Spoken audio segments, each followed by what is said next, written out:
ஒரு அடிகனமான கடாயில் நெய் ஊற்றிருக்கேன். அதில் கேஷ்நட் நமக்கு எவ்வளோ தேவையோ அவ்வளவு கேஷ்நட்டை நல்லா கோல்டன் கலரில் வறுத்து எடுத்துக்கணும். பாதி வறுபட்டு இருக்கும்போது ஒரு டேபிள் ஸ்பூன் அளவுக்கு கிஸ்மிஸ் சேர்த்துருக்கோம். அதோடு ஒரு 3 கிராம்பு போட்டாச்சு. 1 கப் அளவுக்கு இந்த பச்சை மொச்சை எடுத்து வச்சுருக்கோம். அதை நல்லா வதக்கி எடுத்துக்கணும்.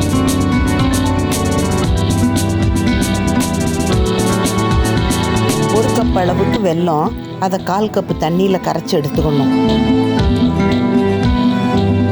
இப்போ ஒரு குக்கரில் 1 கப் அரிசியை 30 நிமிஷம் ஊற வச்சுட்டு 3/2 கப்பு தண்ணி ஊற்றி நல்லா வேக வச்சுக்கணும்.